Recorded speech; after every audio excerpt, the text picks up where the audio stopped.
All right, boys and girls, let's finish this book. I'm going to start this chapter ducks over again because I was videoing on my phone and it cut out. Yes, whenever I was doing that video. So I'm going to start this chapter again, ducks.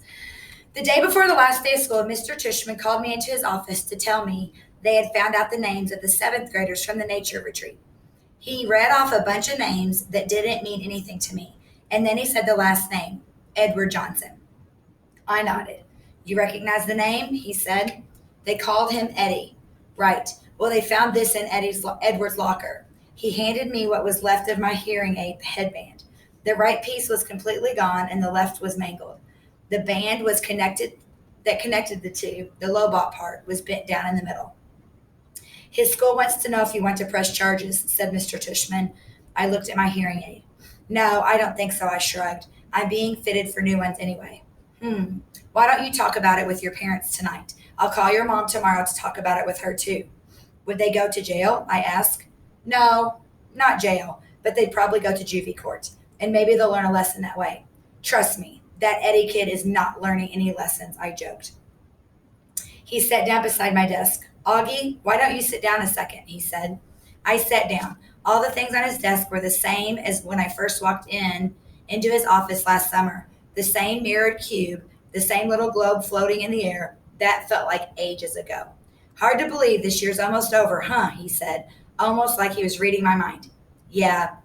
Has it been a good year for you, Augie? Has it been okay? Yeah, it's been good, I nodded. I know academically it's been a great year for you. You're one of our top students. Congrats on the high honor roll. Thanks. Yeah, that's cool. But I know it's had its share of ups and downs, he said, raising his eyebrows. Certainly that night at the nature reserves was one of the low points. Yeah, I nodded, but it was also kind of good too. In what way? Well, you know how people stood up for me and stuff. That was pretty wonderful, he said, smiling. Yeah, I know in school things got a little hairy with Julian at times. I have to admit, he surprised me with that one. You know about that stuff, I asked. Middle school directors have a way of knowing a lot about stuff. Do you have like secret security cameras in the hallway, I joked, and microphones everywhere, he laughed. No, seriously. He laughed again. No, not seriously. Oh, but teachers know more than kids think, Augie. I wish Jack had come to me about the mean notes that were left in your lockers. How do you know about that? I said. I'm telling you, middle school directors know all. It wasn't that big a deal, I answered, and we wrote notes too. He smiled. I don't know if it's public yet, he said, though it will be soon anyway. But Julian Albans is not coming back to Beecher Prep next year. What? I said. I honestly couldn't hide how surprised I was. His parents don't think Beecher Prep is a good fit for him, Mr. Tushman continued, raising his shoulders. Wow, that's big news, I said. Yeah, I thought you should know. Then suddenly I noticed that the pumpkin portrait that used to be behind his desk was gone. My drawing, my self-portrait as an animal that I drew for the New Year art show was now framed and hanging behind his desk. Hey, that's mine, I pointed. Mr. Tushman turned around like he didn't know what I was talking about. Oh, that's right, he said, tapping his forehead. I've been meaning to show this to you for months now. My self-portrait as a duck, I nodded. I love this piece, Augie, he said. When your art teacher showed it to me, I asked her if I could keep it for my wall. I hope that's okay with you. Oh, yeah, sure. What happened to the pumpkin portrait? Right behind you. Oh, yeah, nice. I've been meaning to ask you since I hung this up, he said, looking at it. Why did you choose to represent yourself as a duck? What do you mean, I answered. That was the assignment. Yes, but why a duck, he said. Is it safe to assume it was because of the story, the duckling that turns into a swan? No, I laughed, shaking my head. It's because I think I look like a duck. Oh, said Mr. Tushman, his eyes opening wide. He started laughing. Really? Huh? Here I was looking for symbolism and metaphors, and sometimes a duck is just a duck. Yeah, I guess, I said, not quite getting why he thought that was so funny. I laughed to myself for a good 30 seconds. Anyway, Augie, thanks for chatting with me, he said, finally. I just want you to know it's truly a pleasure having you here at Beecher Prep, and I'm looking forward to next year. He reached across the desk, and we shook hands. See you tomorrow at graduation. See you tomorrow, Mr. Tushman. The last precept. This was written on Mr. Brown's chalkboard when we walked into English for the last time. Mr. Brown's June's precept. Just follow the day and reach for the sun. The polyphonic spree. Have a great summer vacation, Class 5B. It's been a great year and you've been a wonderful group of students. If you remember, please send me a postcard this summer with your personal precept. It can be something you made up for yourself or something you read somewhere that means something to you. If so, don't forget the attribution, please. I look forward to getting them. Tom Brown, 563 Sebastian Place, Bronx, New York, 10053. The drop-off. The graduation ceremony was held in the Beecher Prep Upper School Auditorium. It was only about a 15-minute walk from our house to the other campus building, but Dad drove me because I was all dressed up and had on new shiny black shoes that weren't broken in yet, and I didn't want my feet to hurt. Students were supposed to arrive at the auditorium an hour before the ceremony started, but we got there even earlier, so we sat in the car and waited. Dad turned on the CD player and our favorite song came on. We both smiled and started bobbing our heads to the music. Dad sang along with the song. Andy would bicycle across town in the rainy to bring you candy. Hey, is my tie straight? I said. He looked and straightened it a tiny bit as he kept on singing. And John would buy a gown for you to wear to the prom. Does my hair look okay? I said. He smiled and nodded. Perfect, he said. You look great, Augie. Via put some gel in it this morning, I said, pulling down the sun visor to look in the little mirror. It doesn't look too puffy? No, it's very, very cool, Augie. And I don't think you've ever had it this short before, have you? No, I got it cut yesterday. I think it makes me look more grown up, don't you? Definitely. He was smiling, looking at me and nodding. But I'm the luckiest guy in the Lower East Side because I got wheels and you want to go for a ride. Look at you, Augie, he said, smiling from ear to ear. Look at you, looking so grown up and spiffy. I can't believe you're graduating from the 5th grade. I know, it's pretty awesome, right? I nodded. It feels like just yesterday that you started. Remember, I still had that Star Wars braid hanging from the back of my head. Oh my gosh, that's right, he said, rubbing his palm on his forehead. You hated that braid, didn't you, Dad? Hate is too strong a word, but I definitely didn't love it. You hated it. Come on, admit it, I teased. No, I didn't hate it, he smiled, shaking his head. But I will admit I hated having that astronaut helmet you used to wear. Do you remember? The one Miranda gave me? Of course I remember. I used to wear that thing all the time. Good God, I hated that thing, he laughed, almost more to himself. I was so bummed when it got lost, I said. Oh, it didn't get lost, he answered casually. I threw it out. Wait, what? I honestly didn't think I heard him right. The day is so beautiful and so are you, he was singing. Dad, I said, turning the volume down. What? You threw it out? He finally looked at my face and saw how mad I was. I couldn't believe he had been so matter of fact about the whole thing. I mean, to me, there was a major revelation, and he was acting like it was no big deal. Augie, I couldn't stand seeing that thing cover your face anymore, he said clumsily. Dad, I love that helmet. It meant a lot to me. I was bummed beyond belief when it got lost. Don't you remember? Of course I remember, Augie, he said softly. Oh, Augie, don't be mad. I'm sorry. I just couldn't stand seeing you wear that thing on your head anymore. You know, I didn't think it was good for you. He was trying to look me in the eye, but I wouldn't look at him. Come on, Augie, please try to understand. He continued, putting his hand under my chin and tilting my face toward him. You were wearing that helmet all the time. And the real truth is, I missed seeing your face. Augie, I know you don't always love it, but you have to understand I love it. I love this face of yours, Augie, completely and passionately. And it kind of broke my heart that you were always covering it up. He was squinting at me like he really wanted to understand. Does Mom know? I said. He opened his eyes wide. No way, are you kidding me? She would have killed me. She tore the place apart looking for that helmet, Dad, I said. I mean, she spent like a week looking for it in every closet, in the laundry room, everywhere. I know, he said, nodding. That's why she'd kill me.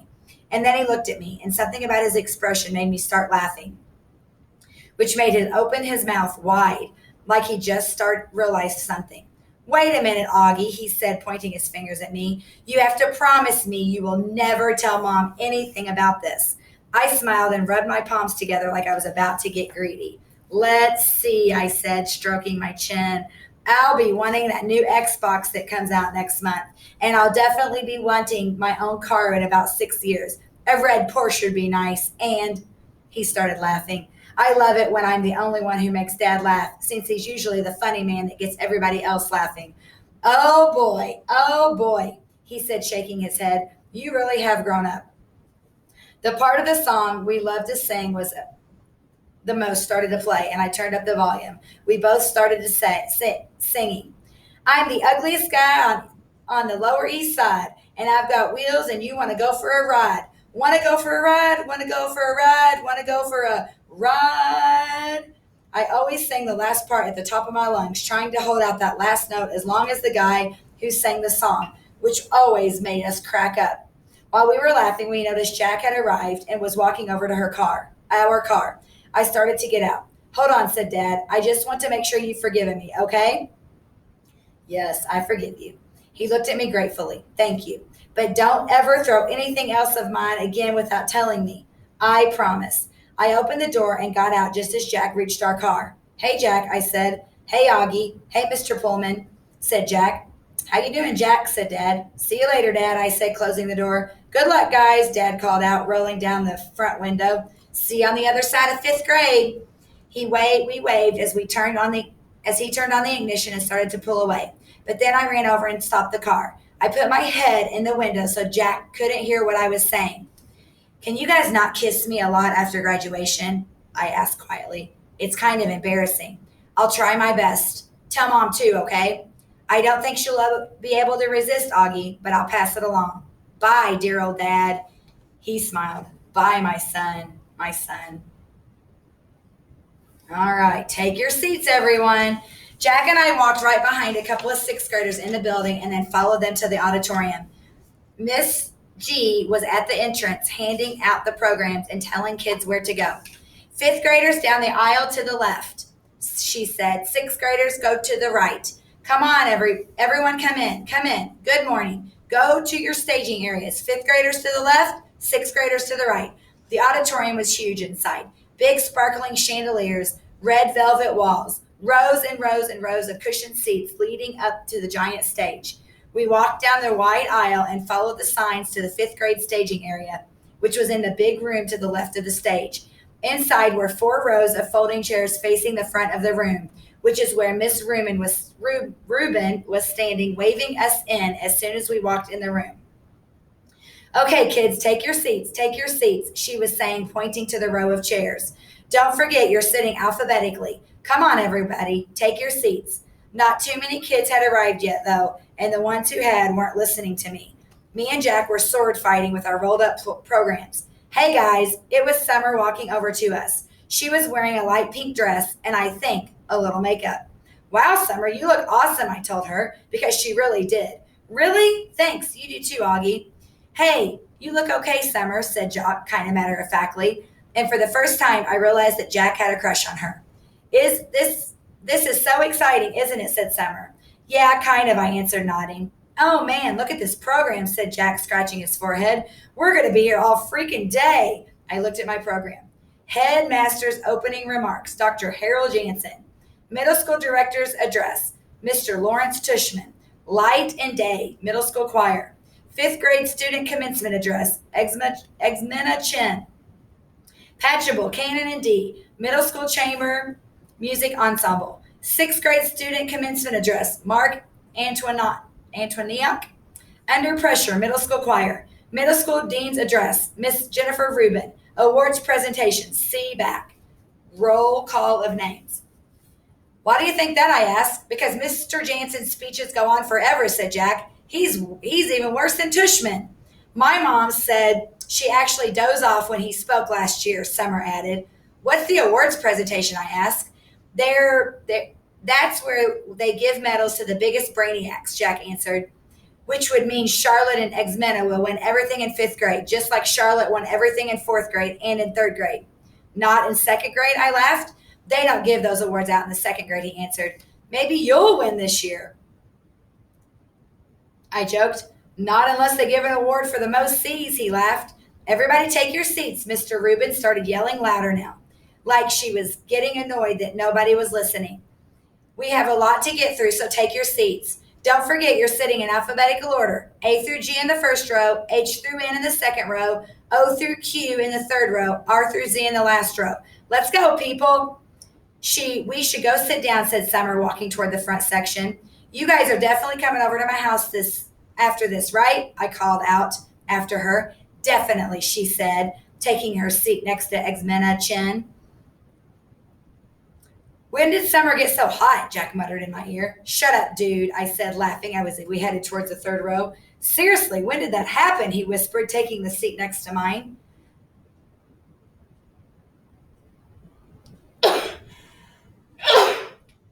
Excuse me. Mr. Will, Miss Rubin shouted. Last time I checked, W came between R and Z, yes? Jack looked at me blankly. Dude, you're in the wrong row, I said. I am? And the face he made as he got up to leave, which was a mixture of looking completely confused and looking like he was just played a joke on someone, totally cracked me up. A simple thing. About an hour later, we were all seated in a large auditorium waiting for Mr. Pushman to give his middle school address. The auditorium was even bigger than I had imagined it would be, bigger even than the one at Via's school. I looked around and there must have been 1 million people in the audience. Okay, maybe not 1 million, but definitely a lot. Thank you, Headmaster Jansen, for those kind words and introduction, said Mr. Tushman, standing behind the podium on the stage as he talked into the microphone. Welcome, my fellow teachers and members of the faculty. Welcome, parents and grandparents, friends and honored guests, and most especially, welcome to my 5th and 6th grade students. Welcome to the Beecher Prep Middle School graduation ceremonies. Everyone applauded.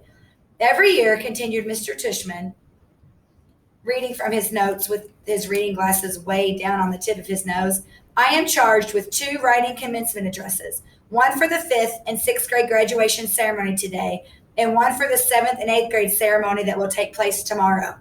And every year I say to myself, let me cut down on my work and just write one address and that I can use for both situations. Seems like it shouldn't be that hard to do, right? And yet each year I still end up with 2 different speeches. No matter what my intentions, I finally figured out why this year. It's not as you might assume, simply because tomorrow I'll be talking to an older crowd with a middle school experience that is largely behind them, whereas your middle school experience is largely in front of you. No, I think it has to do with more with this particular age that you are right now. This particular moment in your life that even after 20 years of my being around kids, this age still moves me because you're at the cusp, kids. You're at the edge between childhood and everything that comes after. You're in transition.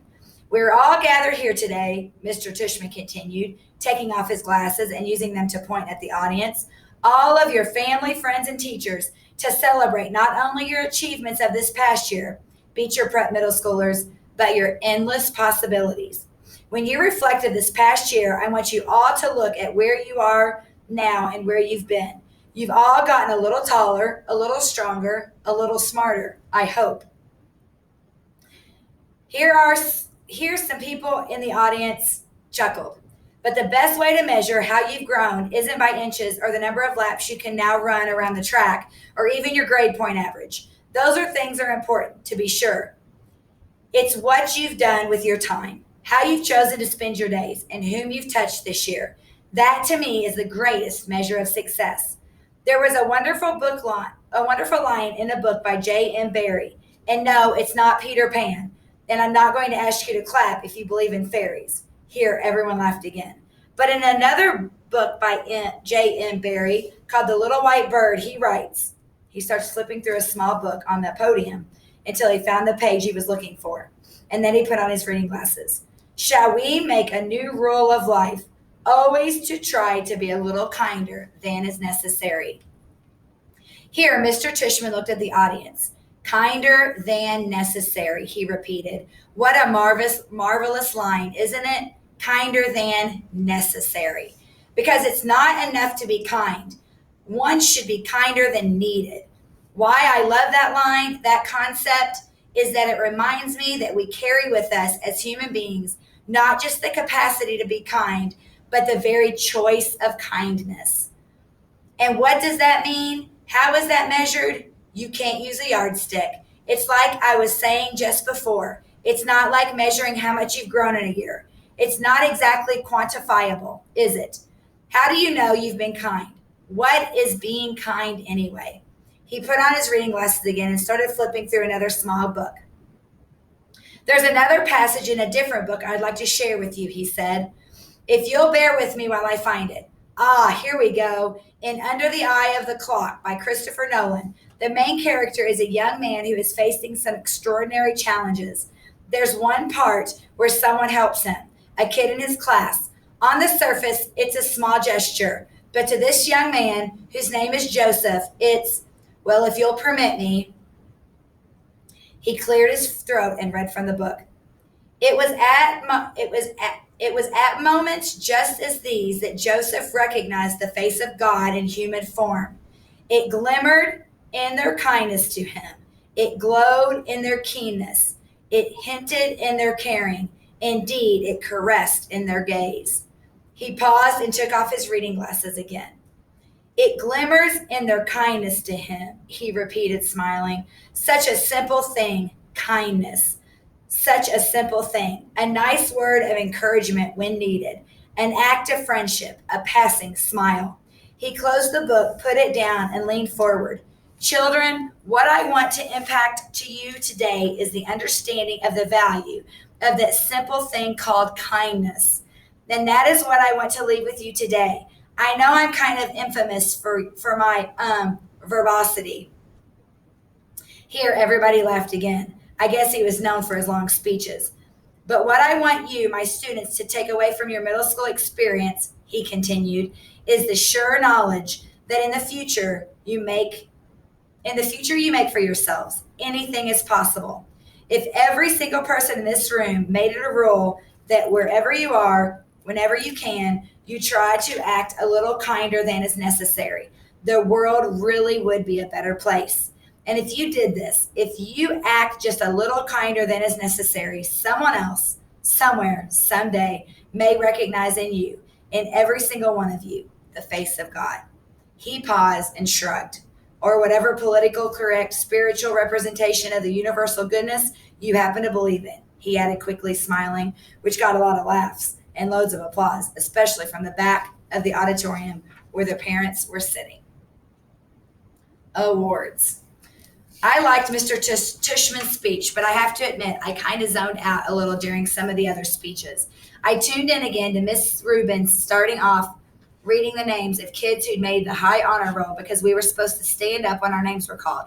So I waited and listened for my name as she went down the list alphabetically. Reed Kingsley, Maya Markowitz, August Pullman. I stood up. Then when she finished reading off the names, she asked us to face the audience and take a bow, and everyone applauded. I had no idea where in the huge crowd my parents might be sitting. All I could see were the flashes of light from people taking photos and parents waving at their kids. I pictured Mom waving at me from somewhere even though I couldn't see her. Then Mr. Tushman came back to the podium to present a medal for academic excellence. And Jack was right. Ximena Chin won the gold medal for overall academic excellence in the 5th grade. Charlotte won the silver. Charlotte also won a gold medal for music. Amos won the medal for overall excellence in sports, which I was really happy about that because ever since the nature retreat, I considered Amos to be like one of my best friends in school. But I was really, really thrilled when Mr. Tushman called out Summer's name for the gold medal in creative writing. I saw Summer put her hand over her mouth when her name was called, and when she walked up to the stage, I yelled, "Woohoo, Summer!" as loudly as I could, though I don't think she heard me. After the last name was called, all the kids who had just won awards stood next to each other on stage, and Mr. Tushman said to the audience, "Ladies and gentlemen, I am very honored to present to you this year's Beecher Prep Scholastic Achievers. Congratulations to all of you." I applauded as the kids stood on stage and bowed. I was so happy for Summer. And the final award this morning, said Mr. Tushman after the kids on stage had returned to their seats, is the Henry Ward Beecher Medal to honor students who have been notable or exemplary in certain areas throughout the school year. Typically, this medal has been our way of acknowledging volunteerism and service to the school.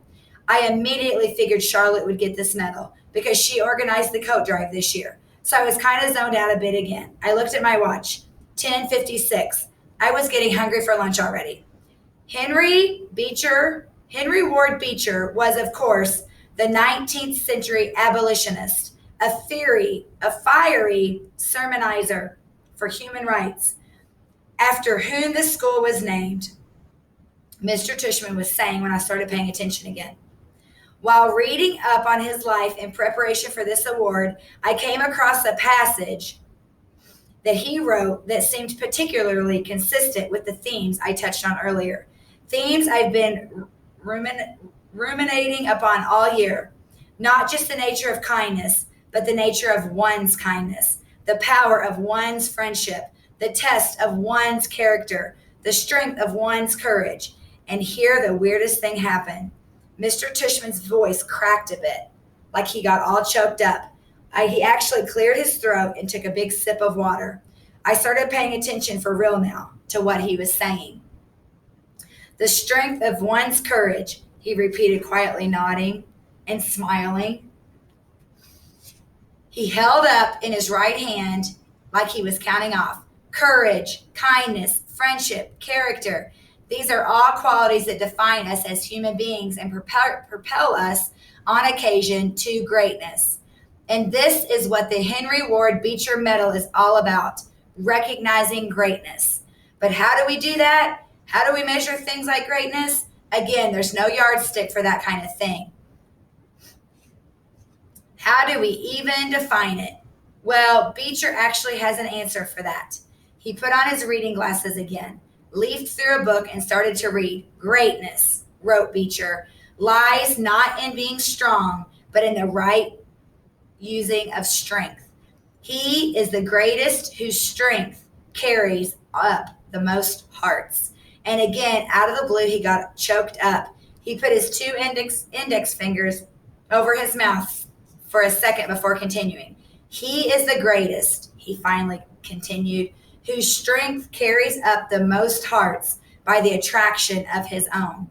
Without further ado, this year, I'm very proud to award Henry Ward Beecher Medal to the student whose quiet strength has carried up the most hearts. So, will August Pullman please come up here to receive this award? Floating. People started applauding before Mr. Tushman's words were actually registered in my brain. I heard Maya, who was next to me, giving a little happy scream when she heard my name, and Miles, who was on the other side of me, patted my back. Stand up, get up, said all the kids around me, and I felt lots of hands pushing me outward of my seat, guiding me up to the edge of the rows, patting my back, high-fiving me. Way to go, Augie. Nice going, Augie. I even started hearing my name being chanted. Augie, Augie, Augie. I looked back and saw Jack leading the chant, fist in the air, smiling and signaling me to keep going. And Amos shouting through his hands, woohoo, little dude. Then I saw Summer smiling as I walked past her row. And then she saw me look at her and she gave me a secret thumbs up and mouthed the silent, cool beans to me. I laughed and shook my head like I couldn't believe it. I really couldn't believe it. I think I was smiling. Maybe I was beaming. I don't know. As I walked up the aisle toward the stage, all I saw was a blur of happy, bright faces looking at me and hands clapping for me. And I heard people yelling things at me. You deserve it, Augie. Good for you, Augie. I saw all my teachers in the aisle seats, Mr. Brown and Miss Petosa and Mr. Roach and Miss Antanaby and Nurse Molly and all the others, and they were cheering for me, woo-hooing and whistling. I felt like I was floating. It was so weird, like the sun was shining full force on my face and the wind was blowing. As I got closer to the stage, I saw Miss Rubin waving at me in the front row. And then next to me was Mrs. G, who was crying hysterically, a happy cry, smiling and clapping the whole time. And as I walked up the steps to the stage, the most amazing thing happened. Everyone started standing up. Not just the front rows, but the whole audience suddenly got up on their feet, whooping, hollering, clapping like crazy. It was a standing ovation for me. I walked across the stage to Mr. Tushman, who shook my hand with both his hands and whispered in his ear, "Well done, Augie."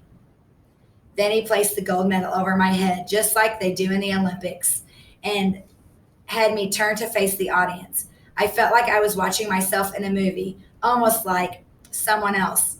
It was like the last scene in Star Wars Episode 4, A New Hope, when Luke Skywalker, Han Solo, and Chewbacca were being applauded for destroying the Death Star.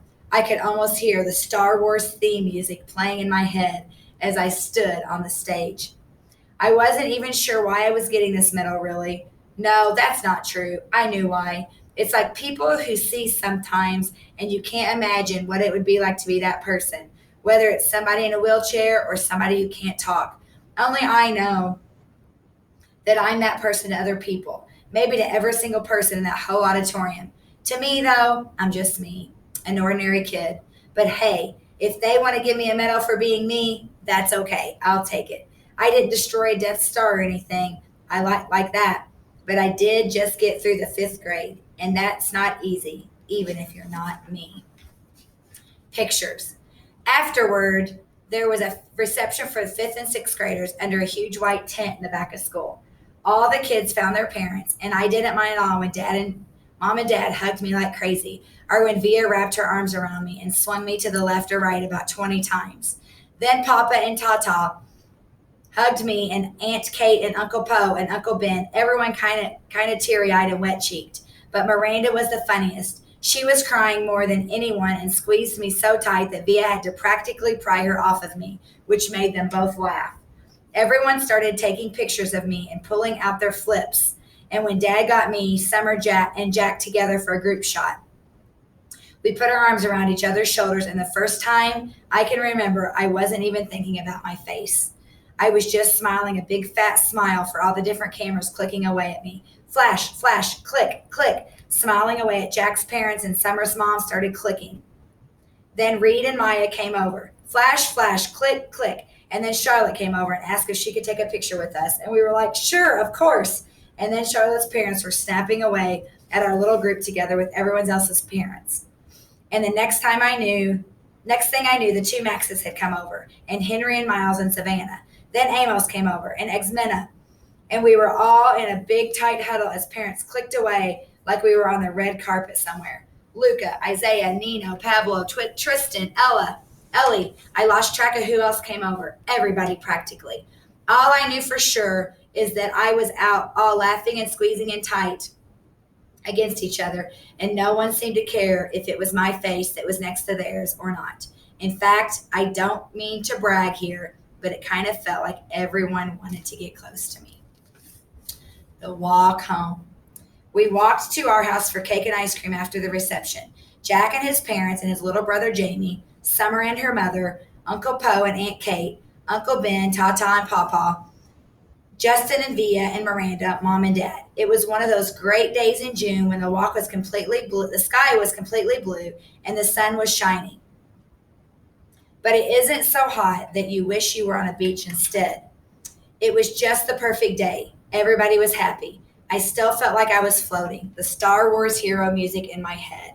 I walked with Summer and Jack, and we just couldn't stop cracking up. Everything made us laugh. We were in that giggly kind of mood where all someone has to do is look at you and you start laughing. I heard Dad's voice up high ahead and looked up. He was telling everyone a funny story as they walked down Amsford Avenue. The grown-ups were all laughing too. It was like Mom always said, Dad could be a comedian. I noticed Mom wasn't walking with the group of grown-ups, so I looked behind me. She was hanging back a bit, smiling to herself like she was thinking of something sweet. She seemed happy.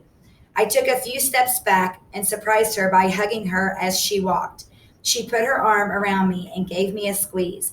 Thank you for making me go to school, I said quietly. She hugged me close and leaned down and kissed the top of my head. Thank you, Augie, she smiled softly. For what? for everything you've given us, she said, for coming into our lives, for being you. She bent down and whispered in my ear, you really are a wonder, Augie. You are a wonder. The end.